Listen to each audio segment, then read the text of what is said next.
कनकपुर गांव के बारे में जब मैंने पहली बार सुना तो लगा किसी पुरानी लोक कथा की बात हो रही है। एक ऐसा गांव जहां कोई बच्चा नहीं बजा, एक ऐसा गांव जहां किसी के आंगन में किलकारियां नहीं गूंजती, जहां हर झूला टूटा हुआ है, हर लकड़ी का घोड़ा अधमुहा पड़ा है और हर घर की दीवार पर एक नाम लिखा है, उस बच्चे का जो कभी था मगर अब नहीं है। मैं कोई साधारण पत्रकार नहीं हूँ, मैं उन कहानियों के पीछे जाता हूँ जो लोग भुला देना चाहते हैं। मेरी डायरी में ऐसे दर्जनों गांवों के नाम हैं जो वक्त के साथ गायब हो गए हैं, लेकिन कनकपुर इन सब में सबसे अलग है क्योंकि वहाँ सब कुछ है, घर, खेत, मंदिर, तालाब और रास्ते, मगर कोई इंसान नहीं। हाँ, इंसान जो बचे हैं वे भी इंसान नहीं दिखते। गांव में कदम रखते ही जो सन्नाटा गले से लिपटता है वो सांस को जकड़ लेता है। मंदिर की घंटी शायद बरसों से नहीं बजी, लेकिन हवा में उसकी गूंज अब भी अटकी है। गांव के बीचों बीच एक पुराना बरगद है जिसकी शाखों पर दर्जनों ताबीज लटकते हैं, नीले धागों में बंद है और हर एक धागे से जैसे किसी बच्चे की चीख लटकती हो। कहानी 20 साल पुरानी है। उस समय कनकपुर एक समृद्ध गांव था, हर घर में 3-4 बच्चे थे और त्योहारों पर पूरे गांव में बच्चों की परेड चलती थी। उसी साल फाल्गुन में एक अजीब साधु गांव में आया। आधे जले चेहरे वाला आदमी, एक आंख सफेद दूसरी काली और हाथ में चमड़े की थैली।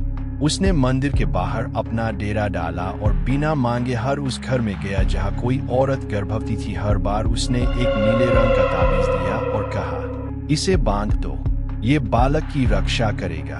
लोगों को शक नहीं हुआ क्योंकि पहले कुछ महीनों तक सब ठीक था। बच्चों का जन्म हुआ, सब स्वस्थ थे, ताबीज चमकते रहे। फिर एक रात नीलू के बेटे अमर का गायब होना सब बदल गया। अमर 3 महीने का था, माँ की बगल में सोया हुआ।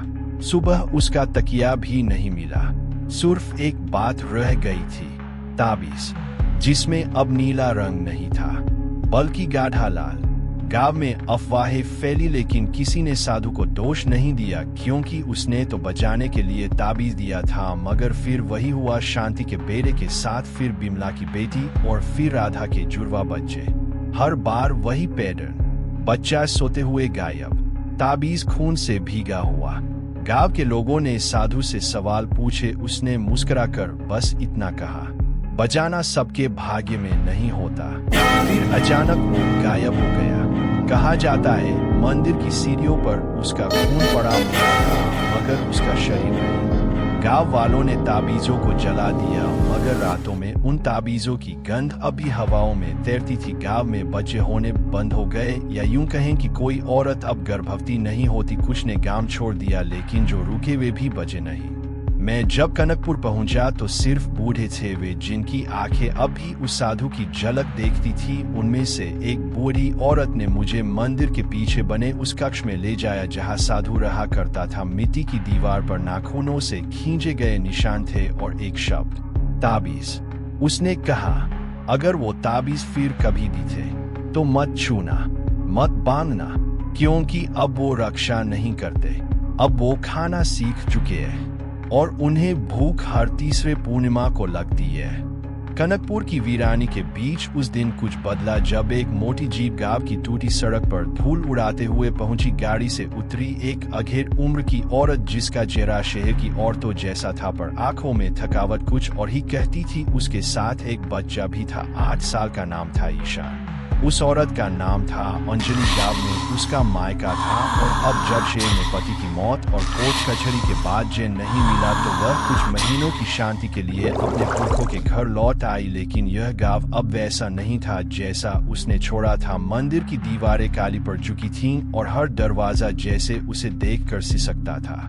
ईशान पहले तो खुश था, उसे खुला आंगन और पेड़ों से घिरा घर अच्छा लगा, लेकिन तीसरी रात सब बदल गया। रात के ठीक 2 बजे अंजलि की नींद टूटी तो देखा ईशान खिड़की के पास खड़ा है और नीचे खेतों की ओर देख रहा है। उसकी आंखें खुली थी पर उनमें कोई होश नहीं था। अंजलि ने डांटकर बुलाया लेकिन वह वैसे ही खड़ा रहा और अचानक फुसफुसाया, माँ, वो मुझे बुला रही है, वो ताबीज वाली औरत, उसके पास मेरा नाम लिखा है। अंजलि घबरा गई। उसने भागकर ईशान को अपनी गोद में खींचा और देखा कि उसकी कमर पर एक नीले धागे का ताबीज बंधा है। वही रंग, वही गांठ, वही सूती धागा जो 20 साल पहले बच्चों के गले में बांधा गया था। पर अंजलि ने कभी ताबीज नहीं बांधा था, तो फिर ये आया कहाँ से? अगली सुबह ईशान को तेज बुखार था। उसकी आंखें लाल और होंठ सूख चुके थे, लेकिन उसकी हथेलियां ठंडी थीं और हर कुछ घंटों में वह कुछ बुदबुदाता। उसने कहा, बरगद के पास वो फिर आई थी। उसके पैरों में खून था और उसने कहा, अब मैं उसका हूँ। अंजलि गांव के एकमात्र बचे हुए बूढ़े पंडित के पास पहुंची। उसकी हालत खस्ता थी, पर उसकी आंखें अब भी साफ थीं। उसने ईशान की बात सुनी, ताबीज देखा और सिहर गया।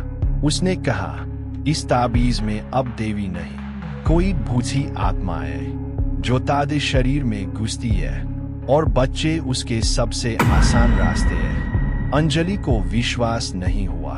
उसने ताबीज उतारना चाहा, लेकिन जैसे ही उसने धागे को छुआ, ईशान चीख उठा। उसका पूरा शरीर अकड़ गया, आंखें उलट गई और उसने एक ऐसी आवाज में कहा जो इंसानी नहीं लगती थी, उसे मत छूना, ये मेरी माँ है। तभी हवा में अजीब सी गंध फैली, जैसे कोई ताजा मिट्टी में खून मिल गया हो। अंजलि को लगा उसके चारों ओर कोई चल रहा है। नजर नहीं आ रहा, लेकिन सांसें महसूस हो रही थी। उस रात अंजलि ने ईशान को अपने साथ सुलाया, मगर नींद नहीं आई।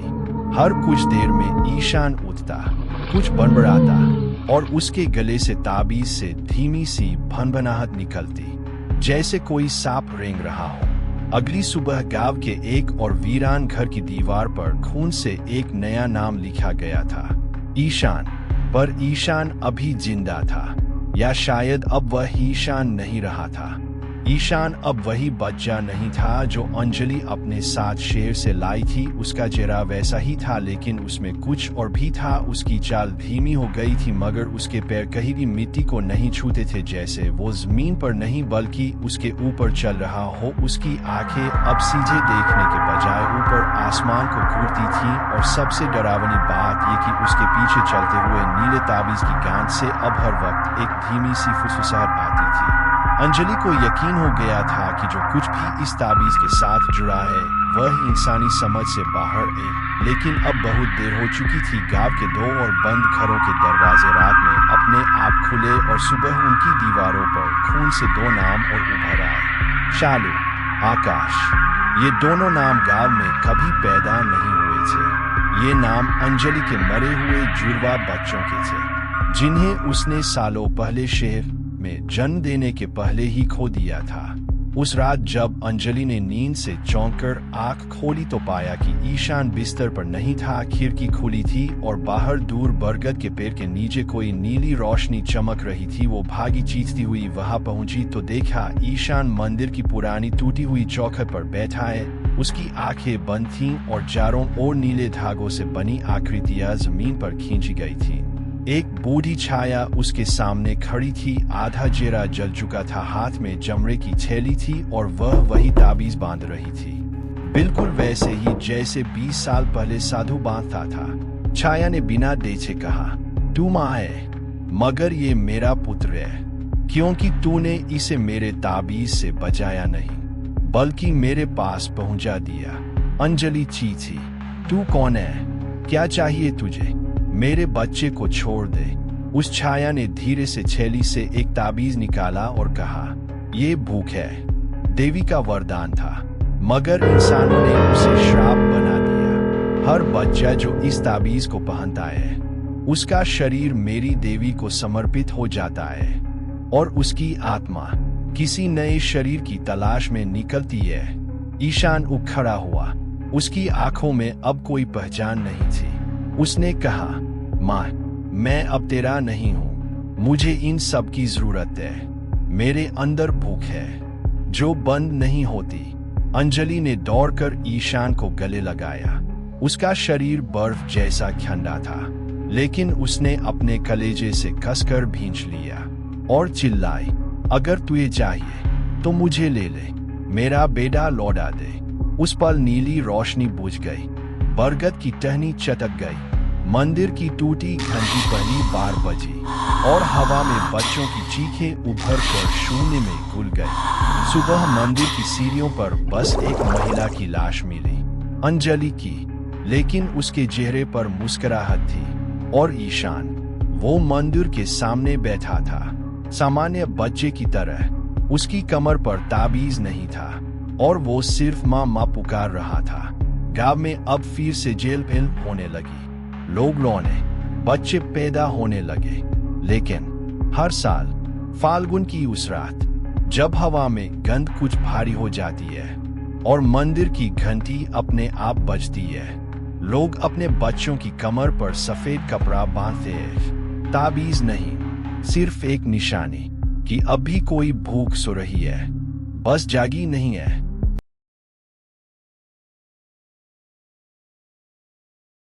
बिजली की रोशनी के नीचे पुरानी कोठी के बरामदे में एक साड़ी हवा में लहराई, बिना किसी शरीर के, बिना किसी आवाज के, और फिर धीरे धीरे अपने आप जमीन पर खिसकती चली गई, जैसे जमीन की धड़कनों को सुन रही हो।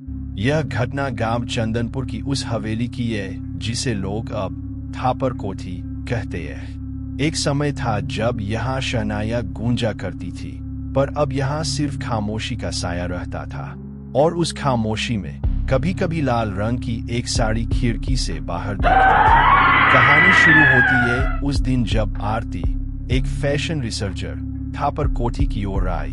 वो भारत के पुराने वस्त्रों पर रिसर्च कर रही थी और किसी ने उसे बताया था कि इस कोठी में नवाबी काल की एक साड़ी रची गई थी, ऐसी साड़ी जो किसी को पहनने नहीं दी जाती। आरती कोठी पहुंची। धूल भरे कमरों में, टूटी दीवारों के पीछे उसे वो लकड़ी की अलमारी मिली जिसमें उस रहस्यमयी साड़ी को रखा गया था। जैसे ही उसने अलमारी खोली, एक सर्द हवा का झोंका आया। अंदर लाल रंग की बनारसी साड़ी बड़े करीने से तह की गई थी, लेकिन उस पर जगह जगह जलने के निशान थे, जैसे किसी ने उसे पहने हुए ही आग में झोंक दिया हो। आरती ने जब साड़ी को छुआ, उसे एक क्षण के लिए लगा जैसे उसकी उंगलियों से कुछ खींचने लगा हो, कोई स्मृति, कोई गाना, कोई दर्द जो उसकी नहीं था। उसी रात आरती ने साड़ी को पास के बेड पर रखा और सोने चली गई। आधी रात को दरवाजा अपने आप खुला, खिड़कियां बिन हवा के झूलने लगी और वो साड़ी बिना किसी देख के बेड से उठी और चलने लगी। आरती की नींद खुली तो देखा साड़ी सीढ़ियों से नीचे जा रही थी, जैसे किसी अदृश्य औरत ने उसे पहन रखा हो। वह हिम्मत करके पीछे गई, लेकिन जैसे ही उसने साड़ी का पल्लू पकड़ने की कोशिश की, एक औरत की चीख हवेली में गूंज उठी। चीख इतनी तीव्र थी कि खिड़कियों के शीशे टूट गए। आरती बेहोश हो गई। सुबह वह कोठी के बाहर मिली, मिट्टी में गिरी हुई, कपड़े फटे हुए, और उसके हाथ में अब भी साड़ी का एक कोना था। गांव वालों ने बताया सालों पहले इस कोठी में एक शादी हुई थी जिसमें दुल्हन को दहेज के नाम पर जला दिया गया था, और वह दुल्हन उस दिन लाल बनारसी साड़ी में थी। कहा जाता है उसकी आत्मा साड़ी में बसी रही और अब वह साड़ी खुद जलती है, खुद तलाश करती है किसी को जो उसका बदला ले। आरती अब वापस नहीं गई, लेकिन उसने अपनी डायरी में लिखा, वह साड़ी अब मुझसे दूर नहीं है। हर बार जब हवा चलती है, मैं उसकी तह को अपने पास महसूस करती हूँ, और हर रात कोई मेरे कमरे में चलने लगता है, चुपचाप मगर लगातार। शायद वह चाहती है मैं उसकी शादी पूरी करूं, या उसकी आग बुझाऊं, या किसी और को जलाऊं। आरती ने दिल्ली लौट आने के बाद भी चैन नहीं पाया। उस रात के बाद से हर खिड़की, हर परछाई, हर पर्दे में उसे वही लाल साड़ी की झलक दिखाई देती। दिन में वह सामान्य दिखती, काम करती, लोगों से बात करती, पर जैसे ही रात होती सब कुछ बदल जाता। उसके कमरे में एक सर्दपन घर जाता जो सिर्फ जमीन के पास महसूस होता। और सबसे डरावनी बात यह थी, उसका कमरा अब खुशबू छोड़ता था, वो भी वही जली हुई रेशम और मेहंदी की मिलीजुली गंध जो थापर कोठी में थी। कुछ रातों बाद जब आरती अपने कमरे में अकेली थी, उसे फर्श पर खिसकने की आवाज सुनाई दी। वह बिस्तर से उठी और देखा एक लाल धागा उसके पलंग के पायों से लिपटा हुआ धीरे धीरे आगे बढ़ रहा था। उसके देखते ही देखते वह धागा उठा और हवा में लहराने लगा, जैसे किसी अदृश्य हथेली ने उसे पकड़ रखा हो। आरती के पैरों तले जमीन खिसक गई। वह भागी, पर दरवाजा बंद था। खिड़की के शीशे पर हल्की सी धुंध बनी और फिर उंगली से लिखा गया, मेरा नाम कौन देगा। आरती की चीख सुनकर पड़ोसी आ गए। उन्होंने उसे शांत किया, समझाया कि शायद वो स्ट्रेस में है, पर आरती जानती थी अब ये सिर्फ एक घटना नहीं थी, कोई उसके साथ रह रहा था। अगले दिन आरती अपनी पुरानी दोस्त सोनम के पास गई, जो फैशन, हिस्ट्री और आध्यात्म में रुचि रखती थी। आरती ने उसे सब कुछ बताया। सोनम ने ध्यान से सुना और चुपचाप अपनी दादी की अलमारी से एक पुरानी डायरी निकाली। ये सरोज की डायरी है, सोनम ने कहा। वो मेरी दादी की बहन थी। कहते हैं उसकी शादी में दहेज को लेकर झगड़ा हुआ और उसे लाल बनारसी साड़ी समेत जला दिया गया। लेकिन मरने से पहले वो चीखती रही, मैं अधूरी नहीं मरूंगी, मेरी शादी पूरी होगी। आरती के रोंगटे खड़े हो गए। वो अब भी इंतजार कर रही है। सोनम बोली, किसी को दुल्हन बनाकर नहीं, खुद को पूर्ण बनाने के लिए। शायद तू उसके लिए एक साधन बन गई है। उसी रात आरती ने एक प्रयोग किया। उसने पूजा की थाली सजाई, मिट्टी के दिए जलाए और साड़ी के बजे हुए टुकड़े को अपने सामने रखकर कहा, मैं तुझे नाम देती हूँ सरोज। तू सिर्फ कहानी नहीं, अब तू एक स्मृति है, एक आत्मा है जो पूजा के योग्य है। धीरे धीरे कमरे की हवा भारी होने लगी। फर्श पर लाल रंग फैलने लगा, जैसे सिंदूर गिरा हो, और उस रंग से धीरे धीरे एक आकृति बनती गई। एक स्त्री, चेहरा झुका हुआ, माथे पर बिंदी, आंखों में आंसू। क्या अब मुझे भी वर मिलेगा? वो फुसफुसाई। आरती कांपते हुए बोली, तेरे लिए अग्नि जलाऊंगी, फेरे करवाऊंगी, मगर किसी जिंदा इंसान के साथ नहीं, तेरी आत्मा के साथ ही तेरे फेरे होंगे। तो बुला अग्नि, वह बोली। अगले दिन आरती और सोनम ने पुराने ब्रह्मचारी बाबा को बुलाया, जो आत्माओं की पूजा कराते थे। उन्होंने कोठी में एक विशेष मंडप बनवाया, जिसके बीचों बीच साड़ी को सजाया गया, ठीक वैसे ही जैसे दुल्हन को मंडप में बैठाया जाता है। पूजा शुरू हुई। मंत्रों के साथ हवा कांपने लगी, दियों की लौ हिलने लगी, और जब सप्त फेरे शुरू हुए, आरती को साफ साफ लगा हर फेरे के साथ कोई उसके इर्द गिर्द चल रहा है। उसके कदमों की ध्वनि मिट्टी पर गूंज रही थी, और हर फेरे के साथ साड़ी के पल्लू पर एक लाल रंग की रेखा उभरती जा रही थी, जैसे सिंदूर की। 7वां फेरा पूरा होते ही सब शांत हो गया। बाबा ने आंखें खोली, कहा, अब वह पूर्ण है, अब वह चलेगी, मगर भय नहीं फैलाएगी। पर जिस क्षण साड़ी को उठाया गया, वह अपने आप हवा में उठी, एक बार और फिर जमीन पर गिरी। फिर शांत। पर उस रात आरती की खिड़की पर फिर से एक आवाज आई, मेरा नाम मिल गया, मगर मेरी शादी अधूरी नहीं थी। अधूरा था बदला। उस रात दिल्ली के आसमान में बादल घिर आए थे, और आरती के फ्लैट की खिड़कियों पर बूंदें गिरने लगी थी। बाहर हल्की सी ठंडक थी, लेकिन उसके कमरे के अंदर एक अलग तरह की सर्द हवा फैली हुई थी। हवा में धूप नहीं थी, चंदन नहीं था, नहीं कोई इंसानी गंध। वहां बस एक चीज थी, जली हुई रेशम और पुराने मेहंदी की मिलीजुली महक, जो समय के साथ और तीखी हो गई थी। आरती खिड़की के पास खड़ी थी, लेकिन उसका ध्यान अलमारी की ओर था।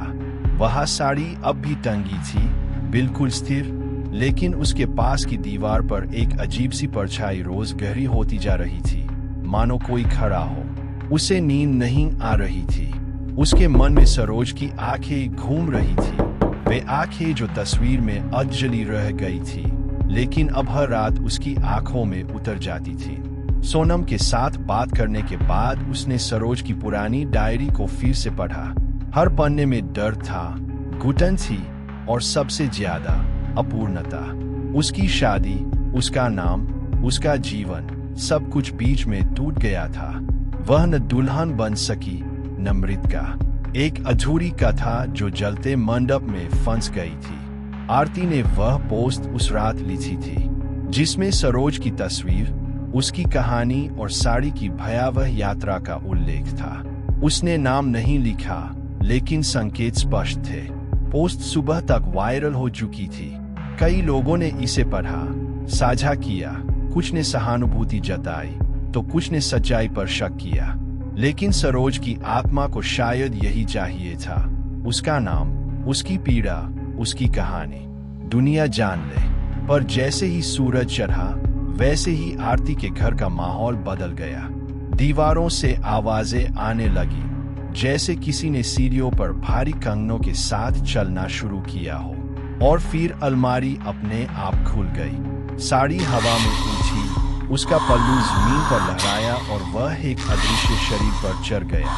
आरती पीछे हट गई, लेकिन उसकी आंखें उस दृश्य से हट नहीं सकी। अब उसकी सामने एक अदृश्य दुल्हन खड़ी थी, साड़ी पहने, सिंदूर भरा हुआ, मगर चेहरा नहीं दिख रहा था, बस एक कंपन, एक सिसकी, एक मान जो 7वें फेरे की मांग कर रही थी। आरती समझ चुकी थी कि सरोज अब भी पूरी तरह शांत नहीं हुई, कुछ और बाकी था। और वह बाकी था बदला, न किसी से विवाह, न किसी पूजा की कमी। उसकी मुक्ति की शर्त कोई और थी। आरती ने सोनम से बात की। सोनम डर गई, लेकिन उसने कहा कि अब और पीछे हटना संभव नहीं है। दोनों ने मिलकर सरोज की डायरी के आखिरी पन्नों की पड़ताल की। वहीं उन्हें मिला एक नाम, राघवेंद्र नाथ तिवारी, वही पुरुष जिससे सरोज की शादी होने वाली थी, वही जो उस रात मंडप से उठकर चला गया था क्योंकि दहेज में सोने की थाली नहीं मिली थी। राघवेंद्र अब बूढ़ा हो चुका था, एक गांव में सन्यासी बनकर जी रहा था, लेकिन उसका अतीत अब भी उसके पीछे था। आरती और सोनम उस गांव गई। वहां उन्हें एक छोटी झोपड़ी में राघवेंद्र मिला, सिर पर सफेद बाल, आंखों में लालिमा और हाथ में तुलसी की माला। जब आरती ने सरोज का नाम लिया, राघवेंद्र कांपने लगा।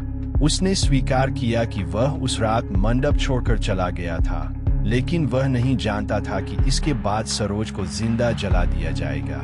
उसने रोते हुए कहा कि वह हर साल उसकी आत्मा की शांति के लिए पाठ करता रहा है। आरती ने जवाब दिया कि सरोज को अब पाठ नहीं, न्याय चाहिए, नाम चाहिए, पहचान चाहिए, और अगर वह सच में पश्चाताप करता है तो उसे आकर लोगों के सामने अपनी गलती स्वीकार करनी होगी। अगले हफ्ते एक स्थानीय सभा बुलाई गई। राघवेंद्र ने खुलेआम सबके सामने अपने पाप स्वीकार किए। सरोज की कहानी को सार्वजनिक किया गया। उसकी तस्वीर गांव के मंदिर में एक दुल्हन की तरह सजाई गई और उसकी आत्मा की शांति के लिए एक विशेष यज्ञ हुआ, जिसमें 7 पवित्र मंत्र बोले गए, 7 फेरे पूरे किए गए। आरती की आंखों के सामने उस यज्ञ की अग्नि में साड़ी अपने आप जाकर जल गई। कोई चीज नहीं, कोई सिसकी नहीं, बस धुएं में एक गुलाबी रेखा, जैसे कोई हल्के से मुस्कुराया। उस रात आरती ने सपने में सरोज को देखा, पहली बार, साफ, शांत और संपूर्ण। उसने बस इतना कहा, अब मैं दुल्हन हूँ, अब मुझे डर नहीं, और अब मैं किसी की साड़ी में नहीं चलती। अगली सुबह आरती की अलमारी खाली थी। वहां अब न कोई गंध थी, न परछाई। और वर्षों बाद जब कोई दुल्हन लाल साड़ी पहनती है तो कभी कभी वो हवा में एक मीठी सी झुनझुनाहट सुनती है, जैसे कोई कह रहा हो, मैं अब भी साथ हूँ, लेकिन अब सिर्फ आशीर्वाद बनकर। क्योंकि कुछ आत्माएं तब तक नहीं जाती जब तक उन्हें वो पहचान न मिल जाए जिसे जमाना उनसे छीन लेता है।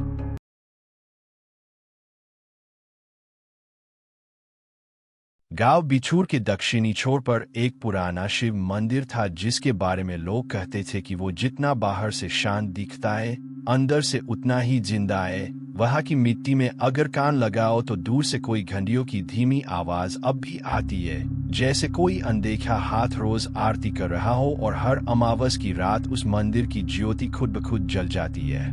मंदिर के साथ सबसे पुराना नाम जुड़ा था पंडित श्रीधर शुक्ल का, जो 30 साल तक उस मंदिर के मुख्य पुजारी रहे। गांव के हर बच्चे ने उन्हें सिर पर गेरुए कपड़े के साथ और माथे पर त्रिपुंड लगाकर पूजा करते देखा था। कोई त्योहार बिना उनके आरंभ नहीं होता था और कहा जाता था कि उनकी वाणी में ऐसा बल था कि सांप भी उनके मंत्रों से रुक जाया करता। लेकिन एक दिन अचानक बिना किसी बीमारी के पंडित जी की मृत्यु हो गई। वो मंदिर की सीढ़ियों पर बैठे थे, एक आखिरी आरती कर रहे थे और फिर वहीं बैठे बैठे शांति से चले गए। ना कोई चीज ना आई, बस उनके हाथ में आखिरी दिया जलता रहा। गांव वालों ने उनकी समाधि वहीं मंदिर के पास बना दी।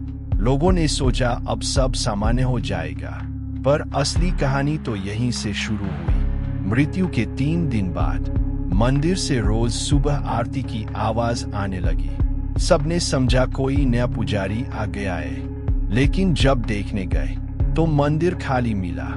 दिए जले हुए थे, फूल ताजे रखे थे और घंटियां अपने आप झूल रही थी। कुछ लोगों ने कहा पंडित जी का भूत यहाँ पूजा कर रहा है। कुछ ने माना कि शिवजी ने उन्हें वरदान दिया है कि जब तक गांव रहेगा उनकी आत्मा पूजा करती रहेगी। लेकिन फिर घटनाएं अजीब होने लगी। हर पूर्णिमा को एक बच्चा मंदिर के सामने खड़ा मिल जाता, सिर झुका होता, आंखें बंद और होंठ बुदबुदाते, वैसे ही जैसे पंडित श्रीधर मंत्र पढ़ते थे। जब पूछा जाता तो वो बच्चा कहता, मुझे पंडित बाबा ने बुलाया था, उन्होंने कहा तू मेरी जगह लेने योग्य है। गांव में डर फैल गया। लोगों ने बच्चों को मंदिर के पास जाने से मना कर दिया, लेकिन आरती बंद नहीं हुई।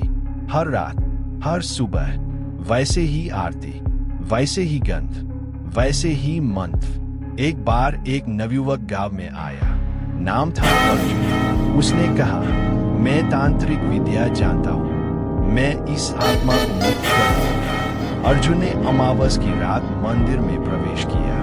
वो अंदर गया, दरवाजा बंद हुआ और फिर कोई आवाज नहीं आई। सुबह जब मंदिर का कपाट खुला तो अर्जुन वहां था, पर उसकी आंखें सफेद थीं और वह मंदिर की आरती कर रहा था, ठीक वैसे ही जैसे पंडित श्रीधर करते थे। लोग कहते हैं पंडित जी अब शरीर नहीं बदलते, वो आत्मा में घुस जाते हैं, जिसे योग्य मानते हैं उसे अपना बना लेते हैं। अब भी अगर आप बिछुड़ जाए और सुबह 5 बजे उस मंदिर के पास खड़े हो जाए तो आरती के स्वर में एक बहुत पुरानी आवाज सुनाई देगी जो कहेगी शिव की सेवा कभी रुकती नहीं, मैं मरूं या तुम। पंडित श्रीधर शुक्ल का नाम अब सिर्फ गांव वालों की श्रद्धा का विषय नहीं रहा था, वो अब एक डर था, एक छाया जो हर कोने में थी। जब भी किसी बच्चे की आंखें अचानक सफेद हो जाती या कोई नया चेहरा मंदिर में बिना बताए प्रवेश करता, लोग एक दूसरे की ओर देखकर सिर हिला देते। फिर कोई गया है पंडित जी के पास। मंदिर की आरती अब सिर्फ पूजा नहीं बल्कि एक संकेत बन गई थी कि कोई आत्मा अभी तक शांति नहीं पा सकी है। अर्जुन के बाद 2 और युवकों की आत्मा उस मंदिर में समा चुकी थी। पहले रमेश नामक एक युवक जो सिर्फ मंदिर के रहस्य की डॉक्यूमेंट्री बनाना चाहता था, और फिर सीमा नाम की एक लड़की जिसने कहा था कि वो शिव की भक्ति में लीन है और पंडित जी से एक सच्चा संवाद चाहती है। तीनों ही लोगों को आखिरी बार मंदिर की चौखट पर देखा गया था और अगले दिन मंदिर की आरती उसी लय में गूंजी, मगर अब आवाजें भारी और गहरी हो गई थीं, जैसे कोई मंत्र गला फाड़कर बोल रहा हो, जिसे न ईश्वर सुनते हो न इंसान। गांव में एक बुजुर्ग थी, बुआ श्रीमती गायत्री देवी। कहते हैं उन्होंने पंडित जी को बचपन से देखा था और एक दिन उन्होंने अंजलि नाम की एक लड़की को बुलाया जो पंडित जी की नातिन थी। शहर में पली थी पर जड़ें इसी गांव से थी। गायत्री देवी ने अंजलि को एक पीतल की डिबिया दी और कहा, अगर तू सच में जानना चाहती है कि दादाजी क्यों मुक्ति नहीं पा सके तो इस डिबिया को मंदिर के गर्भगृह में जाकर खोलना और एक बार पीछे मुड़कर मत देखना, चाहे जो हो जाए। अंजलि ने डरते हुए सहमति में सिर हिलाया। वो जानती थी कि अब समय आ गया है। अगले दिन उसने रात को 3 बजे मंदिर में प्रवेश किया, हाथ में डिबिया, सांस थमी हुई। मंदिर में कोई नहीं था, मगर हल्की धूप जैसी नीली रोशनी पूरे गर्भगृह में फैल रही थी। फूल ताजे थे, दीपक जल रहे थे और शिवलिंग पर जल खुद ब खुद टपक रहा था, जैसे कोई अदृश्य पुजारी जल चढ़ा रहा हो। अंजलि ने डिबिया खोली, और अचानक पूरा मंदिर एक झटके से हिल गया, जैसे जमीन के नीचे कुछ बहुत भारी टूट गया हो। डिबिया के अंदर एक बहुत पुराना ग्रंथ था, जिसके पन्ने रात जैसे उड़ने लगे। हर पन्ने से एक आवाज निकलती, एक बार फिर, एक बार फिर, एक बार फिर। अंजलि ने देखा कि दीवारों पर पंडित जी के चेहरे की सैकड़ों छवियां उभर आई थी, हर एक में वही भाव, आंखें बंद, मंत्र उच्चारण में लीन, लेकिन होठों से खून टपकता। फिर गर्भगृह के बीचों बीच पंडित श्रीधर प्रकट हुए, ठीक वैसा ही चेहरा, लेकिन अब आंखों में खालीपन था। उन्होंने कहा, तू मेरी वंशज है, तू क्यों आई? क्या तुझे भी आरती करनी है? अंजलि कांपती हुई बोली, दादाजी, आप यहाँ क्यों हैं? क्यों नहीं गए आप? पंडित ने हंसते हुए उत्तर दिया, क्योंकि मैंने शिव का वो मंत्र पढ़ा था, जो मुक्ति नहीं देता, बल्कि बंदी बना लेता है। शिव का वरदान था, मगर मेरी लालसा ने उसे श्राप बना दिया। मैं चाहता था कि हर दिन शिव मुझसे प्रसन्न रहे, तो मैंने वो मंत्र पढ़ा, जिससे आरती कभी रुके नहीं। मगर मैं भूल गया कि आत्मा कभी थकती है। अब जब तक ये मंत्र बोलने वाले मिलते रहेंगे, मैं यही रहूंगा, और जो बोलेगा वो मेरा हिस्सा बन जाएगा। अंजलि ने चिल्ला कर कहा, तो इसका अंत क्या है? कैसे रुके ये मंत्र? कैसे मिले आपको मुक्ति? पंडित ने धीरे से उत्तर दिया, जब कोई मेरे बिना भय के मुझे गले लगाकर कहे कि अब सब ठीक है, अब तुम मुक्त हो, तब शायद। अंजलि ने आगे बढ़कर पंडित जी को बाहों में भर लिया। वो कांप रही थी, पर मन में एक अजीब सी शांति थी। मंत्र रुक गया, दीपक बुझ गए, और पहली बार मंदिर में पूर्ण मौन छा गया। सुबह गांव वालों ने देखा, मंदिर की खनियां बंद थी, फूल मुरझाए नहीं थे, पर दिया नहीं जला था। अंजलि गर्भगृह के बाहर बैठी थी, सांस ले रही थी, मुस्कुरा रही थी, और सामने एक पीतल की डिबिया अब भी खुली पड़ी थी, जिसमें रात नहीं, बल्कि सिर्फ एक सफेद फूल रखा था। गांव वालों ने कहा, शायद अब वो पंडित जो मरने के बाद भी पूजा करता था, आखिरकार मुक्त हो गया है। गांव में पहली बार ऐसा हुआ था कि मंदिर की आरती नहीं हुई, ना सुबह ना शाम। मंदिर के ऊपर की ध्वजा शांत थी और घंटियां जैसे चुप रहने का व्रत ले चुकी थी, पर इसी शांति में कुछ छुपा था, एक खालीपन, एक सन्नाटा जो बहुत गहरा था, जैसे कोई सांस लेना बंद कर दे पर उसका असर आसपास की हवा पर बना रहे। अंजलि अब गांव में रह रही थी, वो मंदिर की देखरेख करती, मगर खुद कभी गर्भगृह में नहीं जाती। लोगों ने कहा कि उसने कुछ ऐसा देखा था जो उसे शब्दों से बाहर निकाल नहीं पाया, लेकिन हर कोई यह मानता था कि मंदिर अब शांत था और पंडित श्रीधर की आत्मा को अंतः मुक्ति मिल गई थी। मगर फिर आश्विन की अमावस्या आई और कुछ बदला। रात के तीसरे पहर जब गांव के कुत्ते एक साथ भौंकने लगे और मंदिर की ओर दौड़े, तब कुछ लोगों ने देखा कि मंदिर के गर्भगृह से नीली रोशनी फिर से उठ रही थी, बहुत धीमी लेकिन बहुत गाढ़ी। उस रात किसी ने दिए नहीं जलाए थे, फिर भी शिवलिंग के पास एक लौ जल रही थी और वहां कोई खड़ा था। बुजुर्ग गायत्री देवी को जब इस बात का पता चला तो उन्होंने कांपते हाथों से अंजलि को बुलाया और कहा, एक दीपक जो अंतिम आरती के लिए रखा गया था वो शायद अब भी जल रहा है। उन्होंने बताया कि वह दीपक तब तक नहीं बुझता जब तक वह आत्मा जिसने सबसे पहली बार उसे जलाया था पूरी तरह से भुला न जाए। अंजलि डर के मारे कांप उठी। उसने पूछा, मैंने तो उन्हें मुक्त किया था, मैंने उन्हें गले लगाया था। गायत्री देवी ने कहा, शायद तुमने उन्हें क्षमा कर दिया, लेकिन खुद को नहीं। और जब तक एक भी प्रार्थना अधूरी रहती है, एक भी नाम लिया जाता है, एक भी पुकार होती है, तब तक आत्माएं लौट आती है। अंजलि ने उस रात मंदिर में प्रवेश किया, अकेली, नंगे पांव, हाथ में वही पीतल की डिबिया, लेकिन अब उसमें कोई ग्रंथ नहीं था, केवल रात और सफेद फूल। गर्भगृह के पास पहुंचते ही उसे अपनी पीठ पर सांसों की आहट महसूस हुई, जैसे कोई पीछे खड़ा हो, और हर बार की तरह जब वो मुड़ने को होती, उसने खुद को रोका। उसने दीपक के सामने बैठकर आंखें बंद कीं और वो मंत्र दोहराया जो पंडित श्रीधर का सबसे प्रिय था, लेकिन इस बार उसमें एक पंक्ति जोड़ी, मैं तुम्हें याद करता हूँ लेकिन अब तुम्हें छोड़ता हूँ। तुम्हारी आरती अब मेरी नहीं शिव की है। जैसे ही उसने यह कहा दिए की लौ हिली और एक बहुत हल्की हवा पूरे मंदिर में बह निकली। फूल जो मुरझा चुके थे अपने आप शिवलिंग पर गिरने लगे और घंटियां एक बार खुद से बजी, लेकिन अब की बार उनकी आवाज में डर नहीं बल्कि विदाई थी। सुबह गांव वालों ने मंदिर को पहली बार सच्चे अर्थों में शांत पाया। दिए की जगह रात थी। शिवलिंग के पास रखा पुष्प अब पूरी तरह सफेद और सूखा था और दीवार पर लिखा एक वाक्य जो पहले कभी नहीं था। आरती वहीं तक पवित्र होती है जहां तक उसे प्रेम से गाया जाए।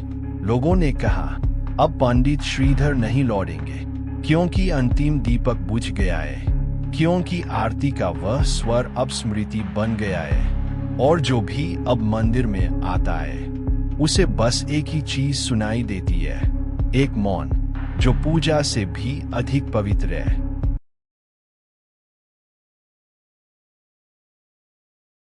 साल 1984 की वो बरसाती रात थी जब श्री शांति निकेतन बालगृह के दरवाजे हमेशा के लिए बदल गए।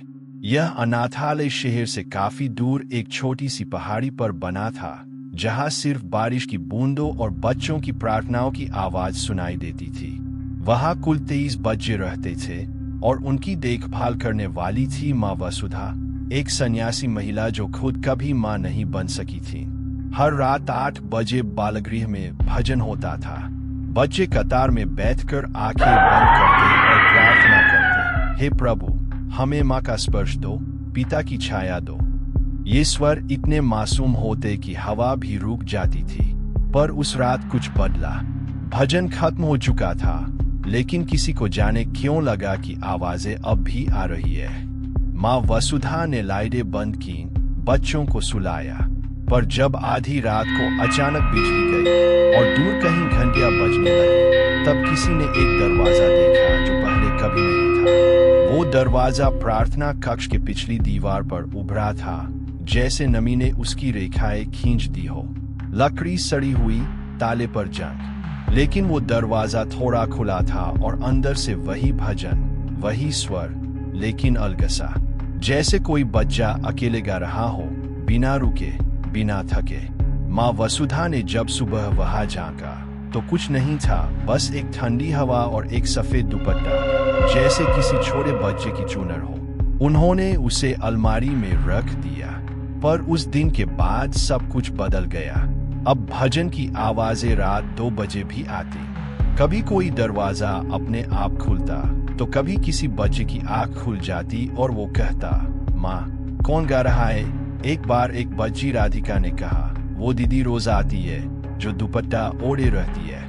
वो कहती है, भजन कभी नहीं रुकना चाहिए। शुरू में सबने माना कि ये बच्चों की कल्पना है, लेकिन फिर धीरे धीरे सभी बच्चों ने उसी दीदी को देखने की बात कही और सबका विवरण एक जैसा था। सफेद सूती फ्रॉक, गले में माला, पैरों में घुंघरू की जगह खाब। एक दिन माँ वसुधा ने किताबों की अलमारी साफ करते हुए एक पुराना रजिस्टर निकाला, सन 1952 का। उसमें लिखा था, नाम अनामिका, उम्र 8, लावारिस पाई गई स्टेशन पर, स्वभाव शांत लेकिन बहुत गाती है, स्थान बालगृह की प्रार्थना कक्ष में बैठना पसंद करती है, मृत्यु 3 दिन बाद, कारण कुष्ठ रोग, दाह संस्कार परिसर के पीछे। माँ वसुधा कांप गई। वो दुपट्टा, वो दरवाजा, वो स्वर, सब कुछ उसी अनामिका की आत्मा से जुड़ा था। वो नहीं चाहती थी कि भजन कभी खत्म हो, क्योंकि प्रार्थना के बीच में ही उसकी सांस टूट गई थी, क्योंकि उसका अंतिम शब्द प्रभु अधूरा रह गया था। और अब जब भी कोई बच्चा प्रार्थना करता, वो उसके स्वर में जुड़ जाती, कभी एक ताल पीछे, कभी एक सुर आगे। वो सफेद दुपट्टा अब अलमारी में नहीं था। माँ वसुधा ने उसे जिस लोहे की तिजोरी में ताला लगाकर रखा था, उसकी कुंजी अभी भी उनकी चाबी की चेन में थी। लेकिन जब उन्होंने अलमारी खोली, दुपट्टा वहां से नदारद था। अलमारी सूची थी, पर फर्श के कोने में नमी थी, जैसे कोई गीला कपड़ा वहां देर तक रखा गया हो। उस दिन रात में माँ वसुधा ने पहली बार खुद उस आवाज को सुना। न दरवाजों की आहट थी, न खिड़कियों का शोर, बस एक धीमा स्वर, मासूम, सुरीला, मगर टूटा फूटा, जैसे किसी ने प्रार्थना को बहुत देर तक दोहराया हो और अब स्वर थक गया हो। अगले दिन अनाथालय के 3 बच्चे बुखार में तप रहे थे। जब डॉक्टर आया और पूछा कि क्या हुआ, राकेश ने कांपती आवाज में कहा, दीदी गाने आई थी, पर उसने हमसे कहा तुम सही सुर में नहीं गाते, इसलिए अब तुम सो जाओ बहुत गहरी नींद में। माँ वसुधा अब डरने लगी थी। उन्होंने गांव के एक पुराने संत को बुलाया, बाबा राघवदास, जो आत्माओं और विचित्र शक्तियों के विषय में जाने जाते थे। बाबा आए, पूरे परिसर का निरीक्षण किया और फिर सीधे उस प्रार्थना कक्ष में गए जहां दीवार का वो पुराना दरवाजा था। बाबा बोले, ये दरवाजा नहीं है, ये प्रवेश द्वार है उस आत्मा का जो अधूरी छाया बन चुकी है। वो दुपट्टा उसका माध्यम है। जब तक वो वस्त्र इस परिसर में रहेगा, उसका स्वर अनंत बना रहेगा। उन्होंने माँ वसुधा को आगाह किया, इस आत्मा को मजबूर मत करो कि वह खुद को पूरी तरह प्रकट करे, क्योंकि अभी तक वो बस प्रार्थना मांगती है। अगर उसे बाधा मिली तो वो स्वरों से क्रोध में बदल सकती है। उसी रात अंजलि नाम की एक बड़ी बच्ची ने चुपचाप दुपट्टा खोज लिया। उसे आवाजें सुनाई दी थीं सीढ़ियों के पास, पीपल के पेड़ की जड़ में। दुपट्टा वहां रखा था, पूरी तरह गीला, जैसे बारिश में भीगा हो, जबकि उस दिन बारिश नहीं हुई थी। अंजलि ने वह दुपट्टा उठाया और जब उसने उसे छुआ, एक सिहरन उसके शरीर में दौड़ गई। उसकी आंखों के सामने एक धुंधला दृश्य आया, एक छोटी बच्ची अकेली, कुष्ठ रोग से पीड़ित, आंगन में बैठकर गा रही है। बाकी बच्चे उससे दूर है, पर वो गा रही है जैसे उसे किसी का इंतजार हो, कोई जो उसकी आवाज पूरी करे। उस रात अंजलि ने बिना किसी से बताए प्रार्थना कक्ष में प्रवेश किया। उसने दुपट्टा अपनी गोद में रखा और गाना शुरू किया, लेकिन इस बार सुर वही थे जो उस आत्मा के अधूरे थे। जैसे ही वो अंतिम पंक्ति आई, प्रभु मुझको, तो कमरे की दीवारों से एक दूसरी आवाज जुड़ गई, अपने में समा लो। घंटियां अपने आप झूलने लगी, मोमबत्तियां बिना आग के जल उठी और दुपट्टा जो अंजलि की गोद में था धीरे धीरे हवा में उठने लगा। कमरे में सब कुछ श्वेत हो गया, जैसे सारी स्मृतियां और सारी प्रार्थनाएं एक स्वर में मिल रही थीं। लेकिन जैसे ही अंतिम सुर थमा, सब कुछ शांत हो गया। दुपट्टा अब नीचे गिर चुका था, एक सूखा कपड़ा बनकर, जैसे बरसों की तपस्या पूरी हो गई हो। अंजलि सुबह वहीं सोई मिली, थकी हुई लेकिन मुस्कुराती हुई। माँ वसुधा जब वहां पहुंची, उन्होंने देखा पहली बार प्रार्थना कक्ष की दीवार पर सूरज की किरणें पड़ी थी और दरवाजा गायब था। लेकिन ठीक उसी क्षण घंटियों की गूंज दोबारा हुई, इस बार बहुत हल्की, बहुत दूर से, जैसे कोई कह रहा हो, मैं अब भी गा सकती हूँ अगर तुम मुझे पुकारो। उस सुबह के बाद सब कुछ जैसे सामान्य हो गया था, लेकिन माँ वसुधा जानती थी शांति हमेशा मौन नहीं होती, कभी कभी वह एक विराम होती है किसी और अनकहे अध्याय से पहले। अंजलि अब कम बोलने लगी थी, उसकी आंखों में एक अजीब सी स्थिरता थी, जैसे वो कुछ देख रही हो जो बाकी नहीं देख सकते। हर शाम जब बाकी बच्चे खेलते, वह एक कोने में बैठकर कुछ बुदबुदाती, कोई पुराना भजन, वही लय, वही सुर। एक दिन माँ वसुधा ने उससे पूछा, तुम क्या गा रही हो? अंजलि ने सिर झुकाया और कहा, वो अब मुझ में रहती है माँ वसुधा कांप गई, किसकी बात कर रही हो बेटा? वही जो गाया करती थी। अब वह चुप है, क्योंकि मैंने उसके सुर पूरे कर दिए, लेकिन अब वह मेरी आवाज में रह गई है।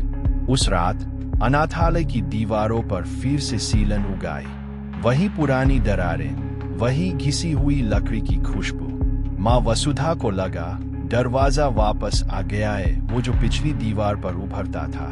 उन्होंने साहस करके रात 2 बजे उस प्रार्थना कक्ष में प्रवेश किया।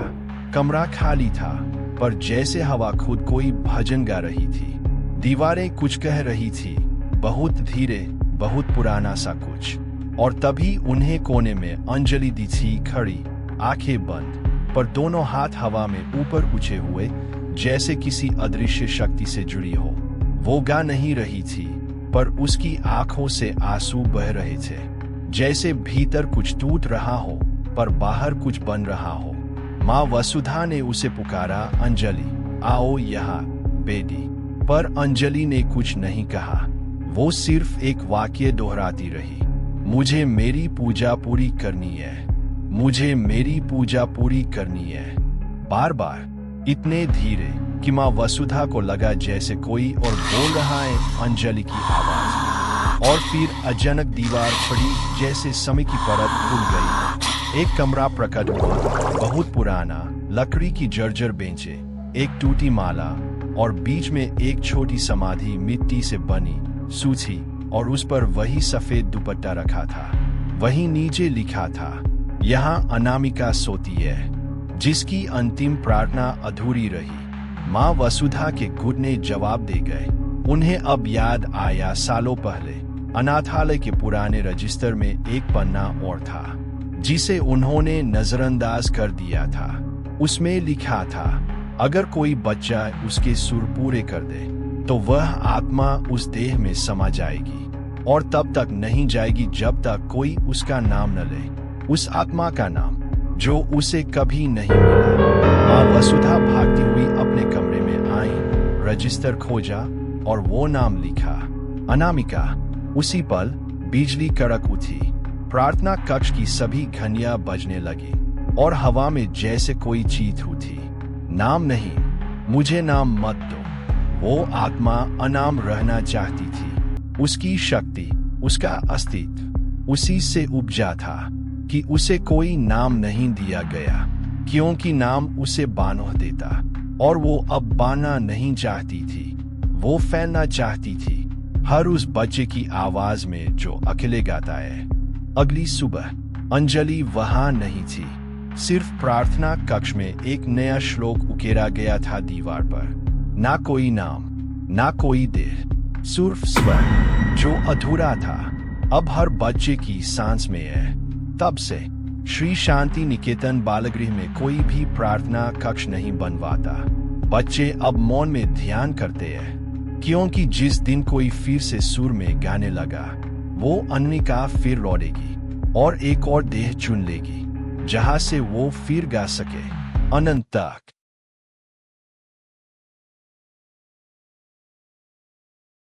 राजकीय संस्कृत माध्यमिक विद्यालय नंबर 9 झांसी के पुराने हिस्से में स्थित था। लाल ईंटों से बनी वह इमारत कभी शहर की सबसे प्रतिष्ठित जगहों में गिनी जाती थी, लेकिन अब वहां समय की गर्द और मौन का साम्राज्य था, खासकर पश्चिमी विंग में, जहां की एक दीवार छात्रों और अध्यापकों के बीच डर और रहस्य का विषय बन चुकी थी। दीवार सिर्फ एक दीवार नहीं थी, वहां कुछ था, कुछ ऐसा जो शब्दों में नहीं कहा जा सकता।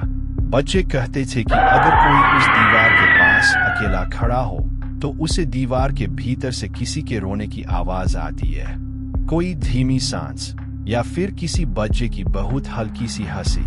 आदित्य 8वीं कक्षा का छात्र थोड़ा अलग था, न तो वह क्लास में सबसे आगे था न सबसे पीछे, लेकिन उसकी जिज्ञासा उसे सब बच्चों से अलग बनाती थी। जहां बाकी छात्र छुट्टी के समय खेलते, वह स्कूल की पुरानी किताबें पढ़ता या फिर गुपचुप कमरों में झांकता रहता। उसका मन खींचा चला गया था उस दीवार की ओर। एक दिन बरसात की हल्की सी शाम में, जब स्कूल का मैदान भीग चुका था और क्लासें आधी खाली थी, आदित्य अकेला उस पश्चिमी विंग की ओर गया।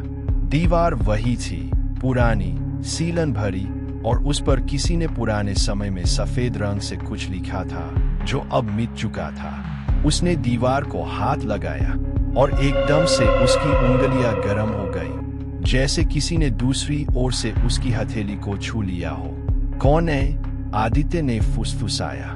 कोई जवाब नहीं आया, लेकिन जब उसने दीवार से कान लगाया तो कुछ था वहां, कुछ ऐसा जो सुनाई दिया, जैसे कोई बहुत धीरे से कह रहा हो, मुझे बाहर निकालो। आदित्य पीछे हट गया, उसका दिल जोर से धड़क रहा था। कोई और होता तो भाग जाता, लेकिन उसके भीतर कुछ था, कुछ ऐसा जो डर से बड़ा था, शायद जानने की चाह। रात को उसे सपना आया। वह स्कूल में था, अकेला। क्लासरूम की बत्तियां झपक रही थी और वह धीरे धीरे उस दीवार की ओर बढ़ रहा था। दीवार अब टूटी हुई थी और उसके बीच एक छोटा सा दरवाजा खुला था। उस दरवाजे के भीतर एक बच्चा बैठा था, स्याह अंधेरे में। उसकी आंखें बड़ी थीं, पीली सी, और उसके बाल बिखरे हुए थे। मेरा नाम माधव है, उस बच्चे ने कहा। मैं यहाँ से नहीं जा सकता। क्यों? आदित्य ने पूछा। बच्चे ने अपनी हथेली दिखाई। वहाँ किसी ने कुछ काट रखा था, जैसे किसी ने उसका नाम उसके हाथ से छीन लिया हो। क्योंकि मेरा नाम अब इस स्कूल की सूची में नहीं है, वह बोला। मुझे सब भूल चुके हैं, लेकिन तुमने मुझे सुना है, इसलिए अब तुम्हें भी रहना होगा। आदित्य चीखता हुआ उठ बैठा। उसके माथे पर पसीना था, लेकिन कमरा बंद था और एसी चल रहा था। सपने का डर इतना गहरा था कि वह उठकर बैठा रहा, कमरे की हर चीज को ध्यान से देखते हुए। लेकिन फिर उसकी नजर गई मेज पर रची नोटबुक पर। वहां एक नाम खुद से लिखा हुआ था, माधव। वह डर गया, लेकिन अब वह जानता था यह सिर्फ सपना नहीं था। अगले दिन स्कूल पहुंचते ही वह सीधे लाइब्रेरी गया। वहां उसने पुराने रिकॉर्ड मांगे।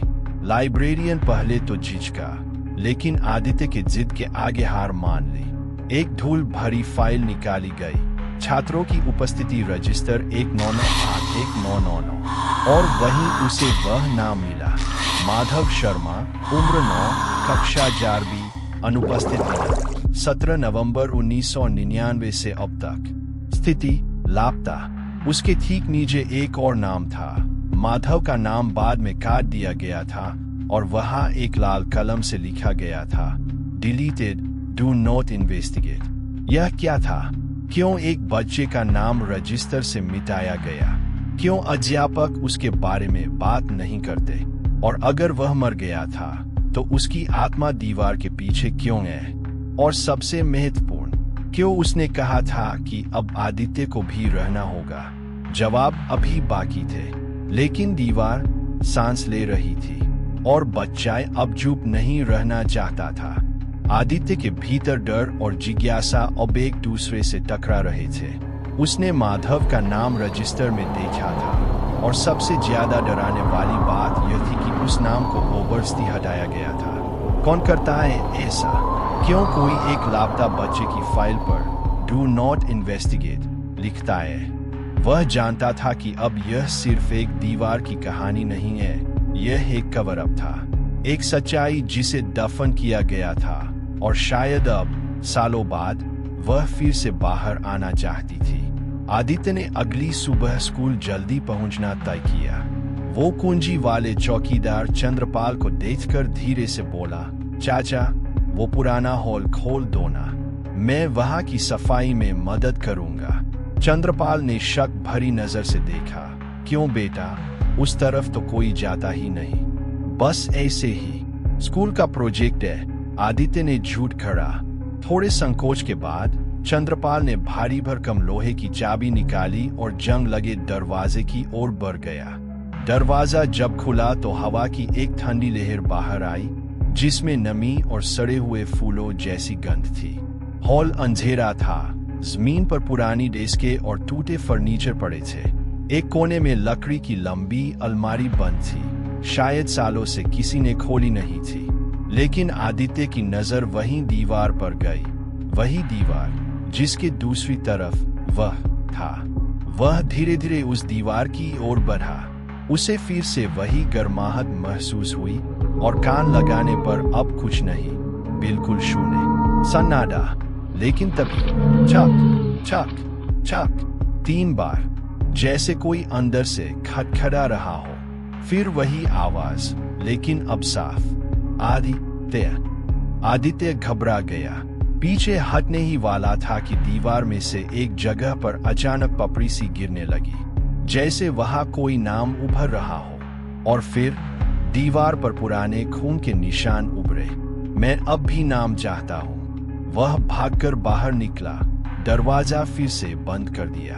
लेकिन वह जानता था अब कुछ बदला है। माधव अब उसे पहचान चुका था। उसी रात आदित्य के कमरे की खिड़की अपने आप खुल गई।